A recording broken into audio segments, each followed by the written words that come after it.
Hey guys, it's Will. Hopefully you're having a great day today. In this video, we're going to be going over some tech and some aerospace companies. As you guys can see, I'm down about $158 today on Rocket Lab. So we're about 0.23% down here. So you can see it's red on the portfolio. I wanted to go over Rocket Lab as an interesting play. I recently purchased Rocket Lab and hey, maybe it's gonna continue down. I'm really monitoring this position. Uh, I had got in right here. I saw this consolidation happen, and it was right at the support, as you could see. So I was right here, kind of made a mistake, right? We were right. This is the previous resistance, as you could see right there. Previous resistance, previous support right here. And of course, that's exactly where I entered. I saw it consolidating, it dropped down to here and started to push back up. And I purchased when it retested here. Unfortunately, it pushed below that and held below what is this EMA. So see it holding below this EMA, see it push back up for a moment there, and then it continued to sell off. RSI, MACD still looking maybe on the oversold side, but we're talking about a company that has really consistently pushed up for a considerable amount of time. I can, look at this trend line right here. Before this sell-off, I was kind of playing what was right here. Okay, I was playing that it was about to bounce, and even seeing this looks like it kind of broke pattern a little bit. And it's been on an exponential growth curve. But the thing is about Rocket Lab is, I've been investing since it was down to $3 a share. Okay. And what I could tell you about this company is that they are at $11 billion market cap, which is not even close, not even close to SpaceX. SpaceX was at 250 billion this past week, and then this week, now they've been apparently in a sale, a private sale inside the company. Now they're valued at $350 billion, which makes them the most valuable private company in the US. So this right here, this Rocket Lab company, I know the company well. I have a friend that works at the company and is a software engineer for building some of their hardware in their rockets. And they're a public company, but they're worth about $11 billion. Now, just a while ago they were at a billion. Now they're 11 billion. If they reach a quarter or half of that of SpaceX, we'd be looking at a massive valuation, or difference in their stock. Excuse me.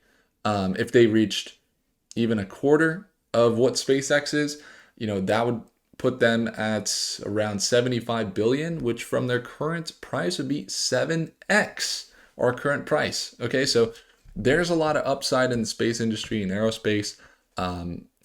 They're evidently innovating tremendously. So I'm in this stock. Well, I'll keep you guys updated on this and how it goes. And when it comes down to AMD, which is our other look at this week, it's staying true to the pattern that we mapped out. We had mapped out AMD as bouncing. Okay, we said, hey, it's right here. It's at this previous support. You can get a better look if I go year to date. This previous support here, and they just signed a contract with Starlink. So again, linking to that aerospace. And AMD is someone that they make the Ryzen processors for Tesla. You have them making for gaming, obviously, but they're moving towards data centers and AI. And so one of the best places to put your money right now in this world is in the AI and semiconductor space. And so AMD, one of the prominent players, they're at this previous support. Again, they just signed a contract with Starlink, right? So it's not just technicals that we're looking at, seeing this RSI and the MACD starting to recover from being oversold, similar to what we saw really back here or back here. And so aside from the technicals looking good and seeing it push up today, just a little bit over 0.1%, but yesterday I believe it was about a 3 or 4% increase. I'd have to double check that. I think yesterday was the 2nd of December, and this is from market open here to the end of the day, which was right here. They pushed up 4% yesterday. Okay. Some good news is that if we take a look at their, just take a look at their moving averages. Okay, they're holding above this EMA. Okay, and they're going to be retesting this SMA. And if they break above the SMA, we're going to be looking at a breakout. Similar to what happened here, right? Saw them downtrending once they broke above that SMA, the 200-day moving average. Saw them really continue up. Same thing on the flip side. If they break below, oftentimes it will continue down for a while. Not always does it do that, but we've seen it tend to behave that way. So AMD will be a stock that I'm going to be keeping an eye on this week. You guys might say, Will, you got AMD, you got Rocket Lab. We just talked about Super Microcomputer. I had sold Super Microcomputer. It had gone up, 30% yesterday. Today it's down 5%. I sold somewhere in here. And I made a video a week ago about Super Microcomputer, how some of the articles weren't accurate and that we could see them go up tremendously, and that they were at this previous breakout line right here that I still haven't touched in about 5 days, and they have continued up. Okay, and they just pulled back today. So Super Microcomputer, again, semiconductor, they help with the server kind of infrastructure for XAI. Rocket Lab, on this pullback that I'll keep you guys updated. Palantir, we've been mapping out Palantir a while. I have some shares over my Schwab portfolio. Palantir, I got a bunch of messages from you guys saying, is it too late to buy Palantir? Should I get into Palantir? And I said, if you're going to be holding long-term, now's a great time to buy. And the reason I say that is because we saw them break out above this trend and then start a new trend, and the breakout is starting to happen here. But the reason that, aside from technicals, they're a company that's doing things that no other companies are able to do. So I want to give you guys an example. So there is a recent partnership that they had with, for example, Boston Hospital.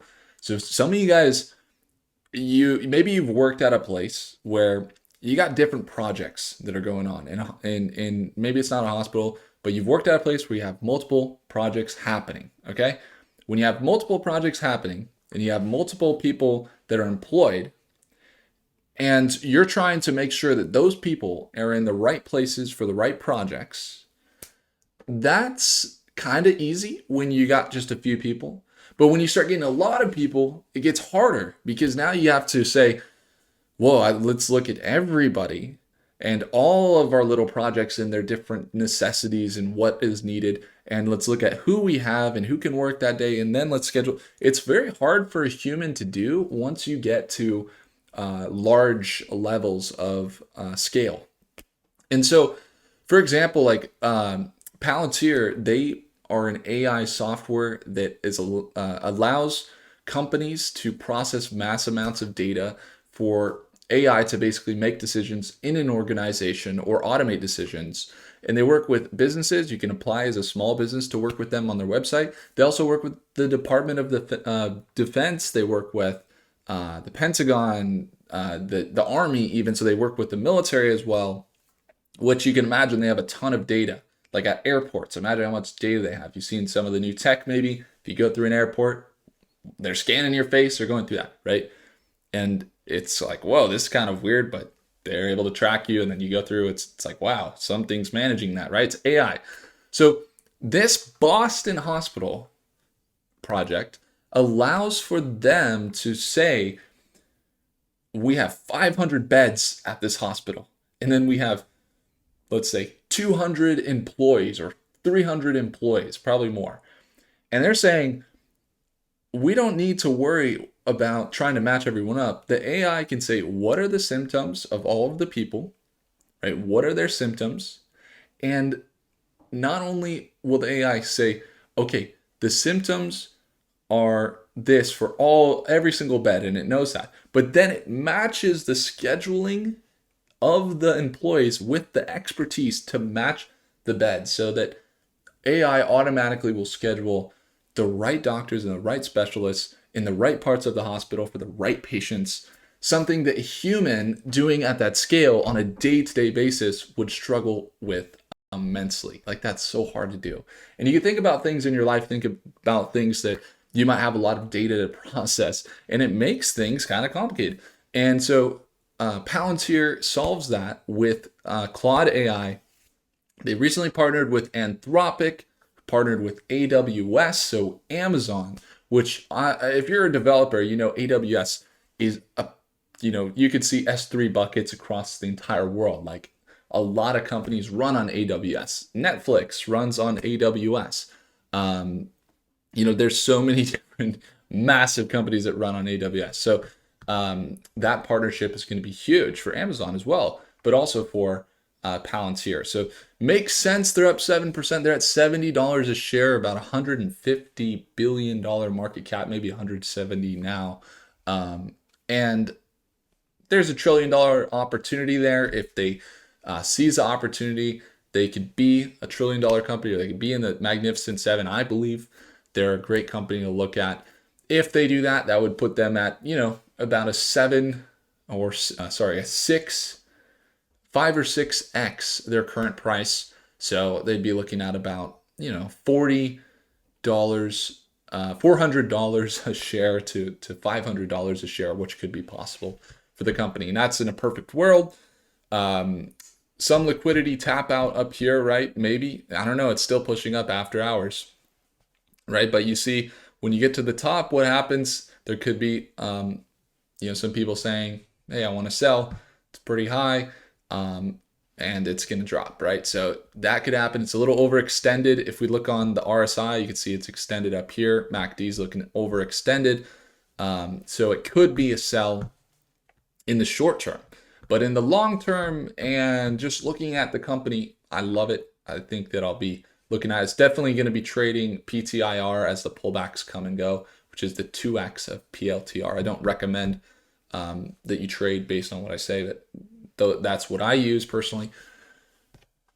This has been awesome. Hopefully it's been valuable for you guys. Thank you so much for watching. If you want to, maybe you're struggling with like making quick decisions in the markets, getting into AI stocks, or investing, turning your cash into assets in the way that you want, and you're struggling to make some of those decisions, I would encourage you to simply check out the second link down below. That's StockMate, where you can watch me trade live every day at market open and surround yourself with other traders and investors. The other thing we just released here today, I don't know if I could maybe find it here, is our exciting earnings that we have. We got all of our price targets for all of the earnings this week on AI stocks specifically. And then we also have our actual earnings chart, where we map out the earnings for each day for you guys, pre-market and after hours, but also with custom analysis that we put together. You also get the A to Z lesson library. So if you just want simple, hey, I don't understand fundamentals. Hey, I don't understand how to do technical analysis or things like that, and you're saying, I wish that I could just do it without getting confused from all these different gurus and it's sapping my energy, my motivation to try and do it on YouTube, and you just want it all in one place. Again, we have our Cyber Monday extended sale. It's that second link down below, StockMe, if you'd like to take advantage of that discount. Thank you guys so much for watching. I appreciate you all. If I earned your thumbs up, hit that like button. Do consider subscribing, and I'll see you guys in the next video.